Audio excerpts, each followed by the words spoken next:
Hello everyone, welcome back to the second episode of Morrowind on Lasting Impressions. In our last episode, character creation. Yeah, that was a lot of character creation. I spent 40 minutes on the first episode. Oh my gosh, I am so sorry. I did not think it would take that long. I honestly did not know. Today we're going to do something a little more exciting. We are going to explore the town of Seyda Neen with our character, Kevin, the Dark Elf. I love that name. Anyway, wooden door to Seyda Neen.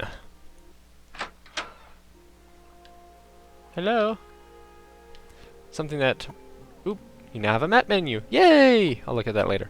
Something that my friend told me when I first played this game is check this barrel and take this engraved ring of healing. Restore 1 health to 5 points on self. Pretty good. It's a basic healing spell that you have right away. So I'll take that. In fact, I'll take the basket and the goblet too, just to sell later. You now have a magic menu. Like all menus, stuff. Okay. Going to equip the... that's Ancestor Guardian. There we go, engraved ring of healing. Now I can heal myself. Your papers, please. Okay. Hi there, creepy man.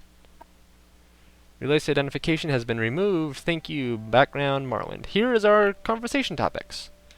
Ask him about his background, ask him about Morrowind. We're going to see if we can open up a few stuff in here. Duties. This package came with the news of your arrival. You are to take it to Caius Causidus in the town of Balmora. Go to the South Wall Corner Club and ask for Caius Causidus. They'll know where to find him. Serve him as you would serve the Emperor himself. I also have a letter for you and a dispersal to your name.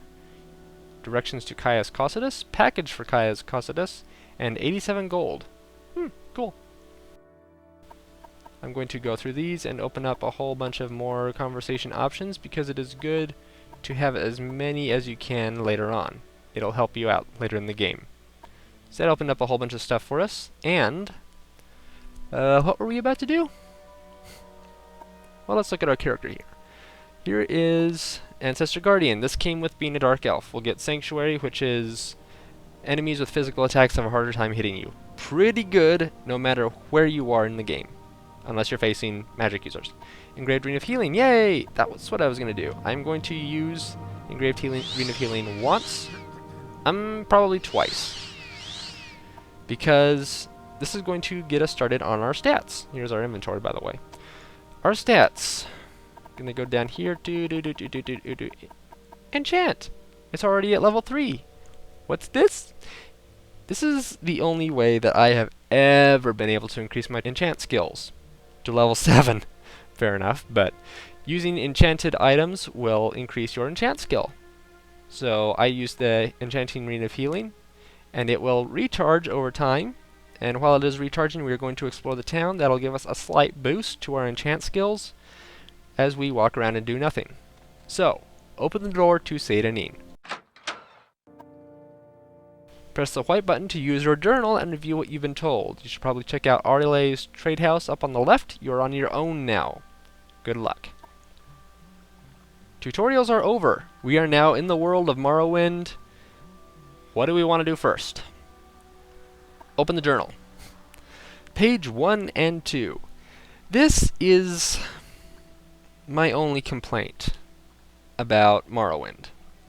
The journal is not organized. You can push A and bring up some topics, but anytime I asked about background or Balmora, that's it. That's the only way I can look up what I've talked to people about. If you're in a guild, you want to look up duties. That'll tell you all the duties that have ever been told to you whenever you've spoken to anybody in the game. Back when I was talking to the guard and I asked him about duties, that's recorded in there. When I ask about a guild member, and when I ask of a guild master, that's the word I was looking for, and I ask him about duties, it will be recorded under the same topic. And it is difficult to go through your journal and figure out, what have I not done yet? What am I in the process of doing? When I've got this, and I have to flip through the pages one at a time, usually going backwards, I don't know how far back I'm going to have to go. I really don't know where to stop to find what I need to find. Unless I remember a specific topic, it's going to be impossible to find. For this playthrough, I'm going to be keeping notes on what quests we have and how far we have gotten. Thank goodness. This is going to be an actual journal where I can flip through very quickly and find anything that we still need to do. Hopefully this will help me keep better track. But the journal is something that I think was greatly improved in Oblivion and further improved in Skyrim, where you can see specifically where you need to go and what to do, and it's organized into quests. Very good. So very good. And black button is rest. You cannot rest in town. This is actually going to sleep, and if you are in town, you will wait instead. Waiting does nothing except pass the time. Resting will recover your health and magic, and your stamina or fatigue will go all the way up to the top. So let's do a bit of exploring. First thing we want to do is talk to Fargoth. Are you the one the boat dropped off? Odd to see a boat arrive at that time of day. Hope the Imperials treated you okay. I swear they took my ring. Didn't we find a ring? I swear one of the guards has it. I heard last week before their weekly Let's Shake Down Fargoth ritual. An engraved healing ring. Family heirloom of mine. You haven't seen it, have you? I could say, no, sorry, no ring. Or, yes, I found it. Here, take it. I was told when I first played this game by my friend, don't give the ring back to him. Keep the ring. It's great healing. Yeah, well, we're going to do a little exploit later on. So, for now, yes, I found it. Here's your ring. That improves his disposition in the top right corner from 40 to 90 out of 100. You found it! Amazing! Thank you! Thank you! You are now my favorite friend. I'll be sure to tell the others, especially my friend Arle, who runs the trade house here. Go see him. He'll be happy to see you now.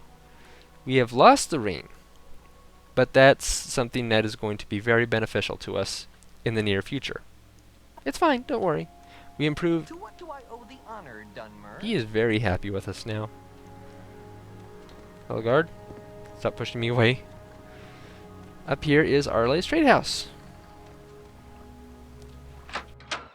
By giving Fargoth that ring, we have improved Arle's disposition toward us, and he will sell us goods at a little bit better price. Welcome to Arle's trade house. I barter for goods or coin. I also have a small selection of spells for sale. No credit. You want a little advice? That's free. That's all that's free. Would you like to hear about our most popular potions, our most popular scrolls?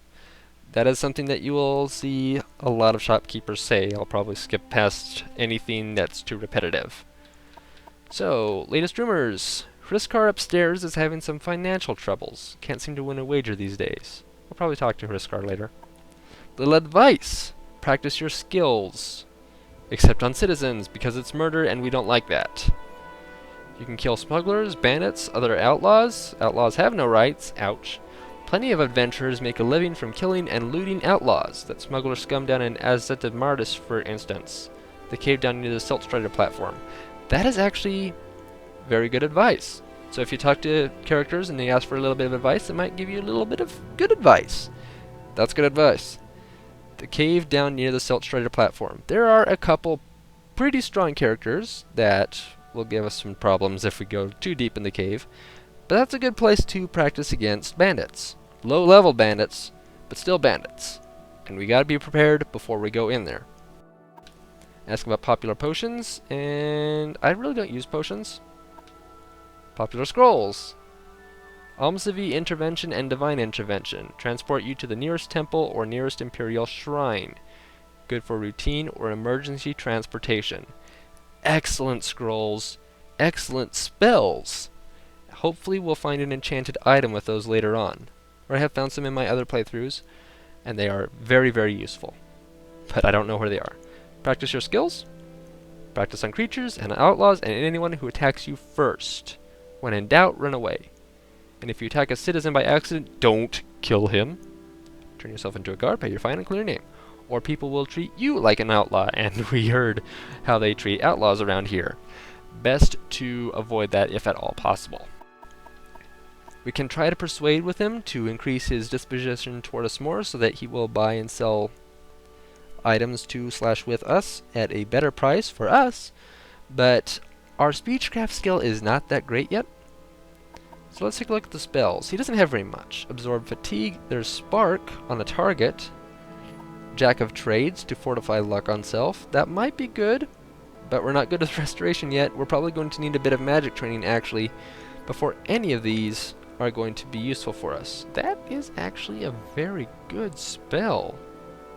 That's a very good spell. I'm tempted to invest in that, but that would use up pretty much all of our money. Fireball, I've used that a couple times. It's hard. Frostbite, that's actually pretty strong too. That's pretty strong. I'm impressed with the selection they have here. But we're going to have to improve our magic skills. We'll have to pay for training somewhere before we can start to use any sort of spells. So let's go up to Barter, and he has a lot to sell us. We can sort it: weapon, apparel, magic, and miscellaneous. Miscellaneous usually has some good stuff if you keep your eyes open, but for the most part we're going to see just a smattering of objects like this. Magic is going to be pretty much anything enchanted or potions. Apparel, we're going to need some armor. We've got clothes. It's good to wear clothes, but we're going to need some armor later on.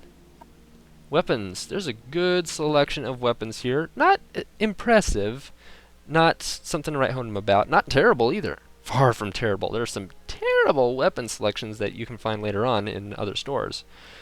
But this is a pretty good weapon selection for a starting player. In fact, here's a chitin short bow, or a chitin short bow, depends on how you want to pronounce it.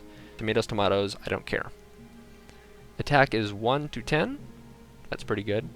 And the thing about these is the weapons in Morrowind, they have different kinds of attack values. There's a chop, a slash, and a thrust. A thrust is a stab, basically, and if you do a stab with an axe, it's pretty stupid. It's not going to do a whole lot of damage meant to kill. Chopping and slashing, however, much better. Chopping, since you have gravity and axes like this, it's a two-handed axe, and it's pretty heavy. You're going to have gravity on your side, so you'll chop better. A chop is straight up and down, hack, like you're chopping a piece of wood. A slash is a left to right, right to left motion, and you can change up what attacks you're doing by moving the control stick and pulling the trigger. What happens is you move forward or backward for a thrust, move left or right while you pull the trigger for a slash, or stand still, move diagonally for a chop.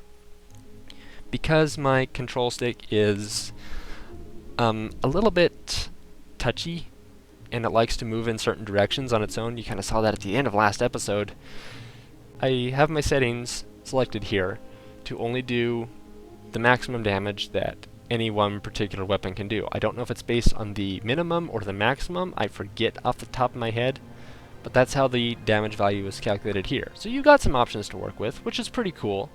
And if you have a good control stick, it might be fun to play around a bit, as long as it's not like a vampire lord. Then you want to do his maximum damage. There's a halberd, there's a spear right there, short sword, war hammer, war axe, a saber. I think that's a pretty good weapon. I recall that being a good weapon for a good value. It's not super impressive, but it's only worth 24 gold. I might buy it, but I think I know where some free weapons are. Here's a Tonto.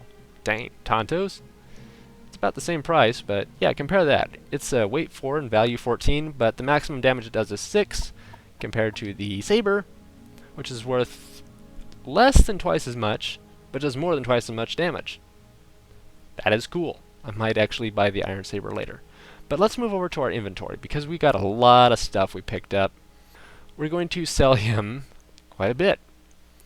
The silver candlestick, basket, fork, goblet, gold. Yeah, we'll sell him gold.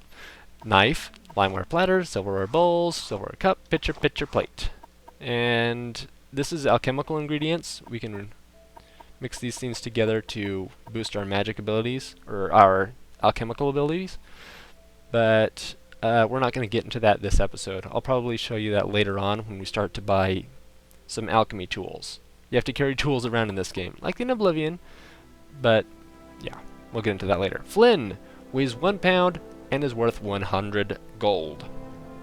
Sell that, and sell all these alchemical ingredients too, because we're not going to use them anytime soon. We also have an iron dagger, which we picked up in last episode. Pretty cheap damage and value, not bad on the weight. So that's going to be our first weapon. We will hold on to this.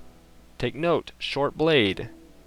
This is one of the reasons why you want short blade as one of your set skills, because short blades are easy to find, they're easy to come by, they're lightweight, and they're pretty useful.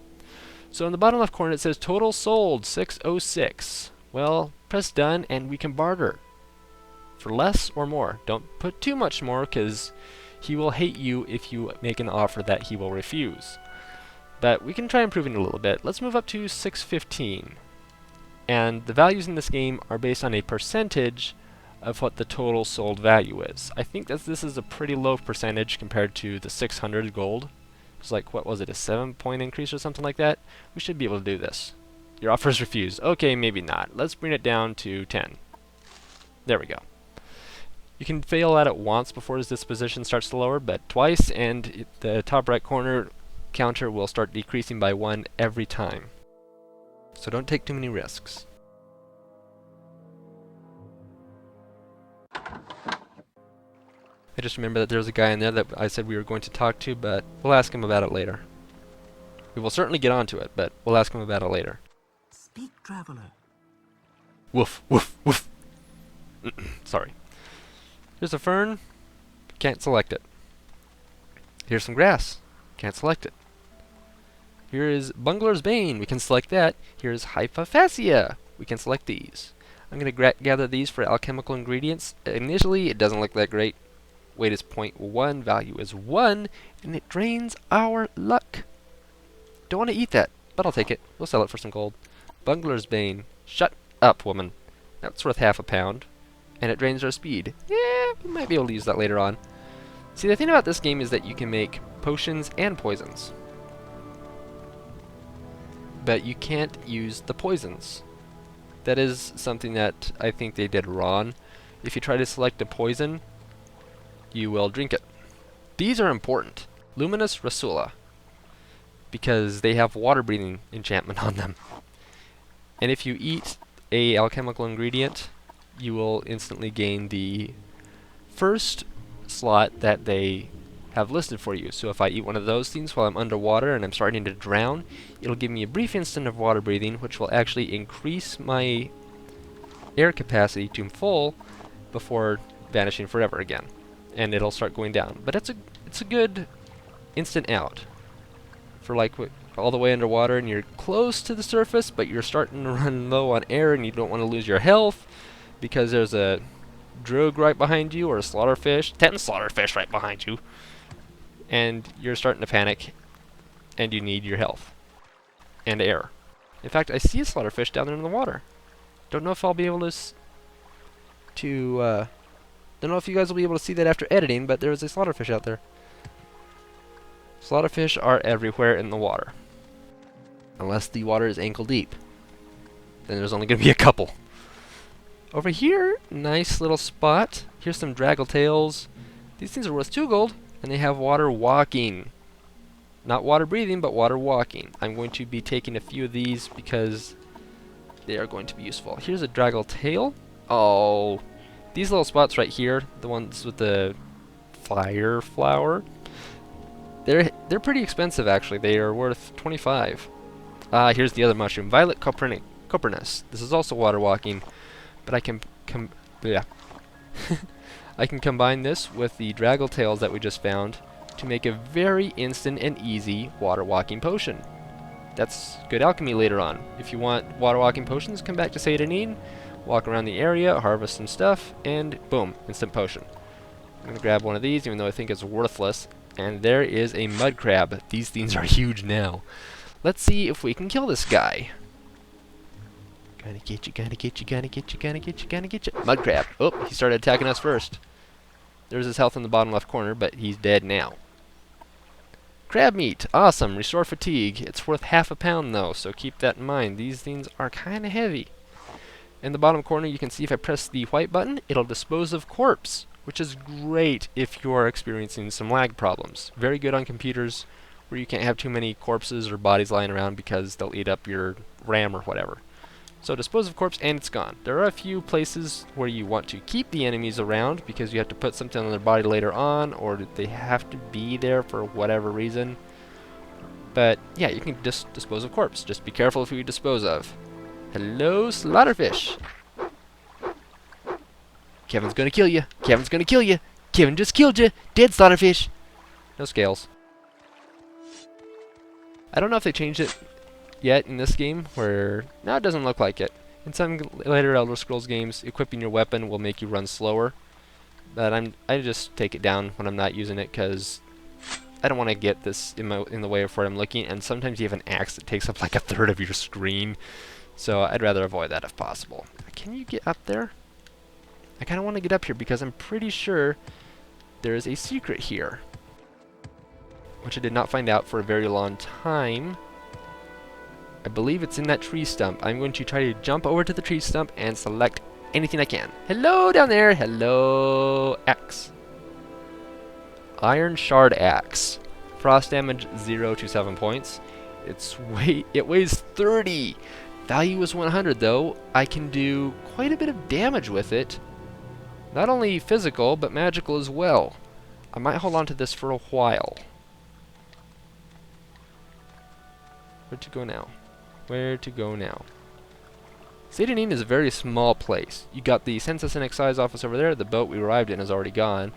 There's a lighthouse and few houses, a few shacks, and of course RLA's trade house. Very important. And there's a silt strider on the other side of those houses too. They're rare by the time Skyrim comes out. There's only one, I believe, in the DLC for Dragonborn. But silt striders are pretty much the only means, one of the only means of fast travel you have in this game. There are a few fast travel ways you can get around, but you want fast travel in the Morrowind game? Oh, you spoiled thing. Actually, I like fast travel, so don't take that personally. And this episode has gone on for almost 25 minutes now, but where else can we go? Let's double check our inventory here. We have an axe, and we have a iron dagger. Compared to our skills, axe is 10, short blade is 40. Okay, so apparently short blade is something that we are going to use frequently. Up in the top right corner, like I showed you with enchant, you can see our skill progress increase toward increasing that skill. We're at 12 of 100, and it'll increase differently depending on what the current level is and what we're doing, what kind of skill we're trying to improve. Can we hurry this along? Moving on. That enchant is very difficult to increase. In fact, oh yeah, I just forgot. We got rid of the ring, that's why it's not down there in our magic selection. I guess we'll have Ancestor Guardian out a little while longer.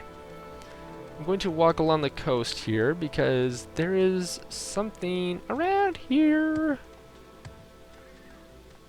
which is a little important for us. It'll start a light quest. I think I see it now.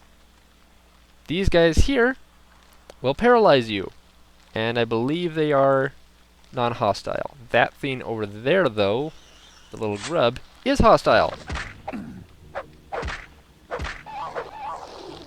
He is also dead. Thank goodness for 40 points on our short blade. A couple more Rasula mushrooms I will pick up. I guess this is something that they really did increase in worth later on in the... Was it in Oblivion? I know it's in Skyrim. Yeah, I'm sure it was in Oblivion, where you don't have to go into it and then select everything, but you can get 3 spore pods from this, so slight increase, but I don't think it was worth it. Well, it's not worth it in Morrowind to get 3 of them if you have to go through a full screen to get it. So that's an improvement. This is Prosicus Vitilius, and he is very much dead. He is rotting dead, and he was left out here for the ants to chew on. You can select his body. Your journal has been updated. Woo! Common pants, common shirt, common shoes, common tax record. That's not common. And 200 gold. I'm going to take the 200 gold and the tax record so I can find out what he was doing. These things are worth a little bit of gold. He's not using his clothes, so let's strip him naked and leave him out here in the wilderness. Wrong button. I wanted to attack those guys. I don't think I should attack those guys. There's a mud crab I could attack. I want to attack the mud crab. There's actually a very special mud crab in this game that I would like to show you guys later on. Those of you who aren't aware of it, when I come to it, you're going to be like, what is this? Very special mud crab.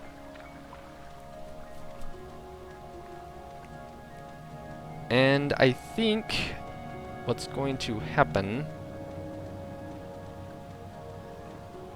is I will take care of the tax record next episode. My patience is limited. Yeah, I'll do it next episode because that's going to start us on a big quest. We have something in our journal now. Okay, we have a few things on our journal, thanks to Fargoth. 16th, last seed, day 1, found a corpse carrying tax records and 200 gold. Probably taxes that he had collected. Yeah. This is our first quest. Well, if you're not counting the ring and the orders to go see Caius Cosidus in Balmora, we have our first quest Speak, now. traveler. I am speaking. Go away from me, woman. I'm actually going to go stand over here so that people don't try to talk to me while I am trying to talk to you guys. This is the end of the second episode of Morrowind. And if all you want to see is the gameplay, you may leave now. But I want to tell you guys what's going to happen on this LP of Morrowind. We have a bit of time left, and I'd like to go into stuff to tell you. If you are unfamiliar with all the changes that have been in the Elder Scrolls from Kevin, look up. This is going to be a thing. Kevin likes to stare at the ground. If you are unaware of the changes that have been made to the Elder Scrolls game since Morrowind, I am going to have a link down in the description box and maybe at the end of this video so that you can see somebody else's video that they have done called The Elder Scrolls Dumbing Down. And shut up. I want to stare at Kevin. That sounds wrong. Alternatively, click anywhere on the screen right now, and in fact, to the end of the episode to the title card, and it will open up the video in a separate tab, or you can start watching / buffering his video. The Elder Scrolls Dumbing Down. Do watch it. It's pretty good. It's not perfect. It is opinionated, but it's pretty good, I think. For hardcore Elder Scrolls fans that have been around since Morrowind and even before, I think it's pretty good. I like it. He doesn't oogle over Skyrim like everybody else of that time doeth, but it's pretty good. If you don't want to click there for now, that's fine. But one of the things that he mentions is that you can do everything, basically. Maybe he didn't mention it. I'm going to mention it. I don't know what he mentioned. I haven't seen the video in a while, and my buffer rate today for videos on the internet is quite low. But one of the problems in Oblivion Skyrim is that when you do something, it doesn't really have far-reaching effects. Like in a guild, or maybe a quest somewhere, it doesn't have far-reaching effects. In Skyrim, you kill the Emperor, spoilers, you kill the Emperor at one point in the Dark Brotherhood quest, and then you can join the Imperials in the Civil War, and they're talking about the Emperor and the Empire like nothing happened. It's very disappointing for me, and it's like, what good was doing that quest if nobody's going to notice it? In this game, people will notice what you do.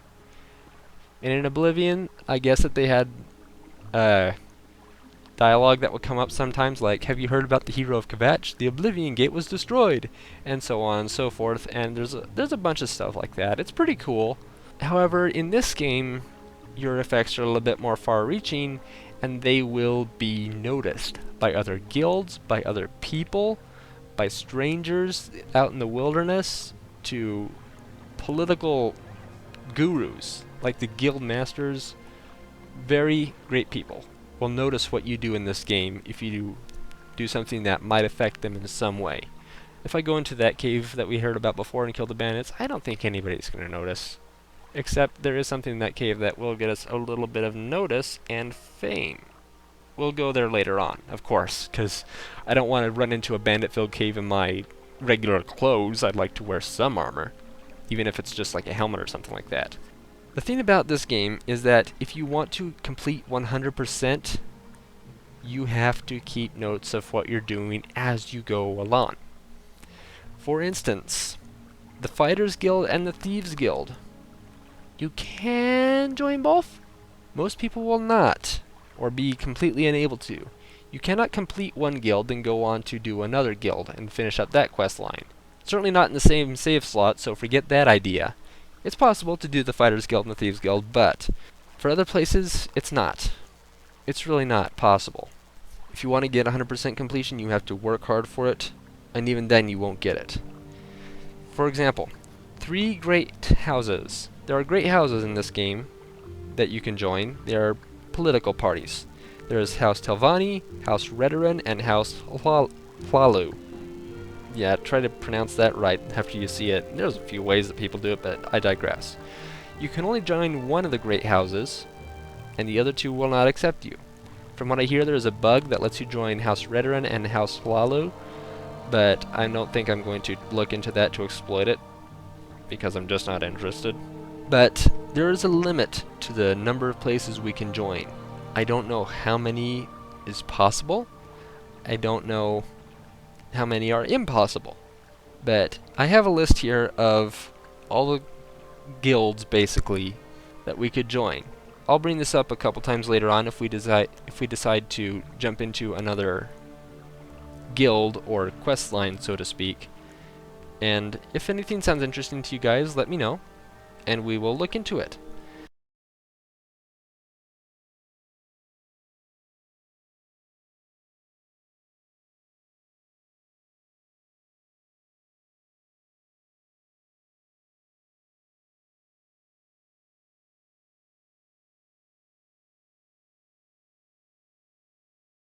There's quite a lot of them, I know. You can also go to uesp.net and look up the list of the factions we can join. There's a whole bunch more detailed information on there. I'm not going to look into it too much more than I already have, just to get this information. I'm going to let you guys decide. What ones will we join? And what will we do? In fact, that's going to be the theme of this series. What do you want me to do? Where do you want me to go? What shall I be doing next? Like I said before, not many people are going to be able to play Morrowind now. It is available for download on Steam. It is on the Xbox. Mine is still working great, although the loading screen does freeze sometimes. But a lot of people are shut off to Morrowind because there is a problem with the magic. There's a problem with the permanency of what you can do in this game. And to be fair, I understand. A lot of people are not going to like playing this game very much. But maybe you'll enjoy someone playing it for you. This way you can still experience Morrowind and get to see all the locales, all the people, all the quests. Like I said in the first episode, I love this game. It's one of my favorite games of all time. I want to show you guys why. If you can't play it for yourself, let me play it for you. Tell me where to go. Tell me what to do. What do you want to see in this game? I want you guys to enjoy this. So what do you want to see in Morrowind? I gave you a list of all the factions we can join because I want you to think about what do you want to see me do? What guilds do you want to see me join? What quests do you want me to undertake? We're going to have a long list of quests. About 20 episodes in, we're going to have a lot of stuff to do. And I'm going to let you guys decide, what one will we do next? We got a list here. What are we going to work on? Tell me what to do. Tell me where to go. Just don't send me into a high-level area where there are corpse wraiths and dragons flying around. Except there's no dragons in this game. But you get the idea. The monsters in this game are not leveled. There will be some quests we can't do until much later on. I understand that a lot of people can't play this game. Please play this game through this video series. Let me know in the comments below. We've got one quest we can do now, which is the tax debt stuff. We have to turn that in. Or we could go talk to the guy upstairs of Ariel's trade house, who has some money problems. We could jump right into the main quest and head over to Balmora to talk to Caius Causidus. We could take a peek into the bandit's lair, probably buy a bit of armor, go peeking around in there, and let them kill us a couple times. Or we could just wander around the map and just explore it for a while. There's a whole bunch of stuff we can do in Elder Scrolls games, guys. Seriously. It's not any smaller than Morrowind. I think that it's actually a lot more, because there's a lot more exploration to do. It's just bigger overall. It's not as fancy or powerful to look at as Skyrim might be, and probably the Elder Scrolls Online will be. But this is a great, huge game. There's a lot to do. Let me know, guys. What am I doing next episode? Leave your comments below, and I will see you then. Thanks for watching.